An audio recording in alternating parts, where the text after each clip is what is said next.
Hello everyone. Have a nice day to all. Welcome to our today's session, our resources. In this session, we will see about resources. Resources, social science concept. What is resources? Resources, natural resources, human-made resources. First is a human resources.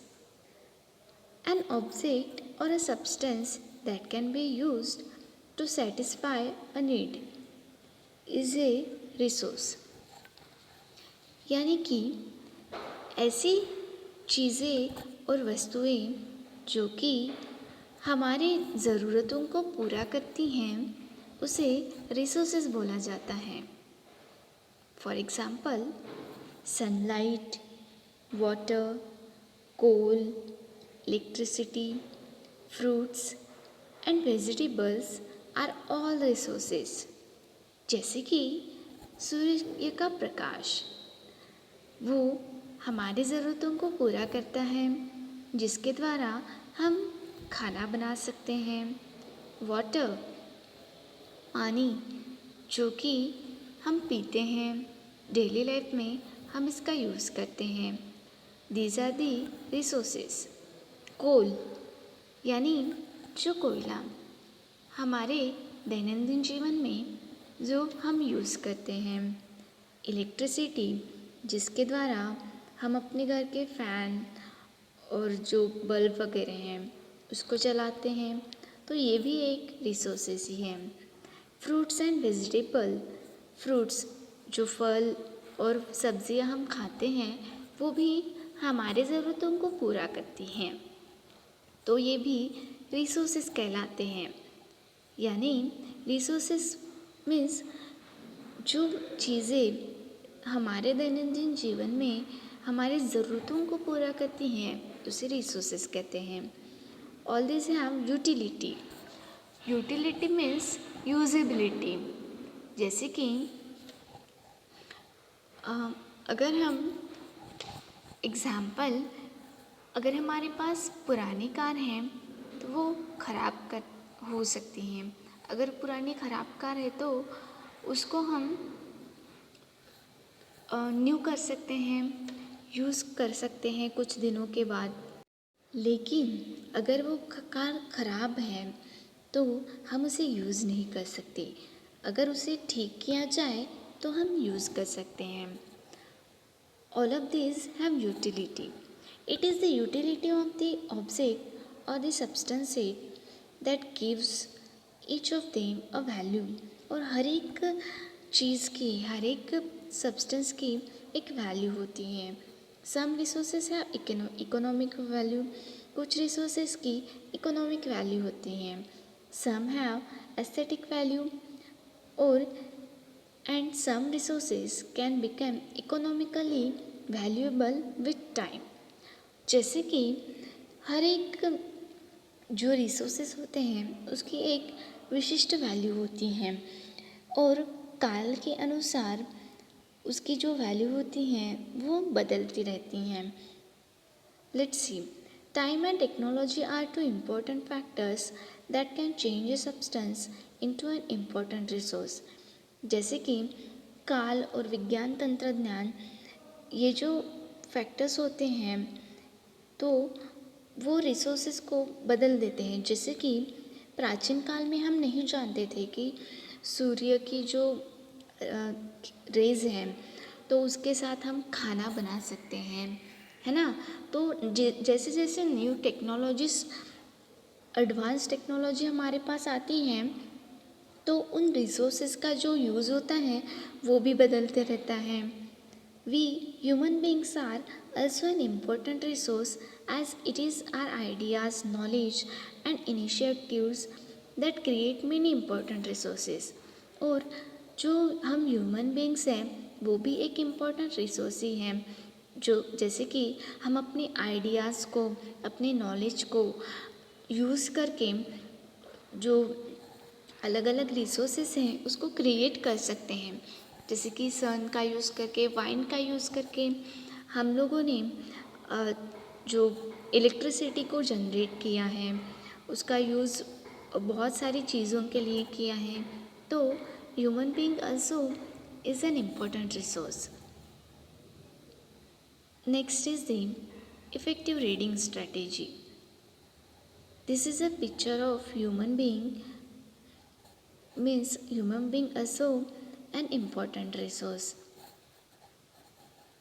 These are also the resources pictures. Effective reading strategy. As you read about the natural resources, you can make a graphic organizer like the one given here to understand the classifications better. Now, let's see this flowchart of natural resources. Natural resources are distributed on the basis of origin. जैसे कि natural resources को चार part में उसका distribution किया है. जैसे कि on the basis of origin, यानी कि वो जो रिसोर्सेज हैं वो कहाँ, उसका ओरिजिन कहाँ है, वो कहाँ मिलते हैं, कहाँ पाए जाते हैं. On the basis of renewability, जैसे कि on the basis of renewability, renewable, new means नया होना, किसी चीज़ का नया होना. And on the basis of development, विकास, जैसे कि न्यू टेक्निक्स के साथ काल के अनुसार नए टेक्नोलॉजीज़ का यूज़ करके उन रिसोर्सेज को नया करना. And on the basis of distribution, और वो रिसोर्सेज किस जगह पे कम ज़्यादा क्वांटिटी में है, किस तरह डिस्ट्रीब्यूट किए हैं. ये नेचुरल रिसोर्सेज को ऐसे टाइप्स में डिस्ट्रीब्यूट किया है. First we will see on the basis of origin, and these are further divided into biotic and abiotic. So biotics means जिनमें जीवन है, जैसे कि एनिमल्स हो गए, उनमें जीवन है तो वो बायोटिक रिसोर्सेज कहलाएंगे. अबायोटिक यानी नॉन लिविंग थिंग्स, जैसे कि सॉइल, रॉक्स, तो ये अबायोटिक रिसोर्सेज हैं. On the basis of renewability, it has two types, renewable and non-renewable. जैसे कि renewable यानी किसी चीज़ का नया होना, एंड जैसे कि हम लोग देख सकते हैं वाटर एंड एयर, ये जो चीज़ें हैं ये हमें फिर से मिलती रहेंगी, तो ये रिन्यूएबल रिसोर्सेस है. एंड नॉन रिन्यूएबल मीन्स दोबारा जो चीज़ें नई नहीं होंगी, जैसे कि पेट्रोलियम, कोल, तो ये सारी जो चीज़ें हैं तो ये संपने के कगार पे हैं, यानी ख़त्म होने के, जिसको जो चीज़ें फ्यूचर में हर किसी के पास अवेलेबल नहीं होंगी. Next, on the basis of development, so it has divided into two types, actual and potential. Means actual means कितनी मात्रा में कोई रिसोर्सेज हमारे पास अवेलेबल है, जैसे कि कोल, पेट्रोलियम, वो किसी खास जगह पे ही पाए जाते हैं. एंड पोटेंशियल मीन्स हम टेक्नोलॉजी बन रही है उसे हम पोटेंशियल बोल सकते हैं, कि नई नई टेक्नोलॉजीज़ का यूज़ करके हम लोग जो जैसे कि वाइंड है, एयर है, तो उसका यूज़ अलग अलग जो प्रकार से कर सकते हैं. Next is on the basis of distribution. First is a ubiquitous. Ubiquitous means पूरी दुनिया में जो चीज़ें पाई जाती हैं, जैसे कि एयर, वाटर, मीन्स हर जगह जो चीज़ पाई जाती हैं उसे यूबिक्विटस कहते हैं.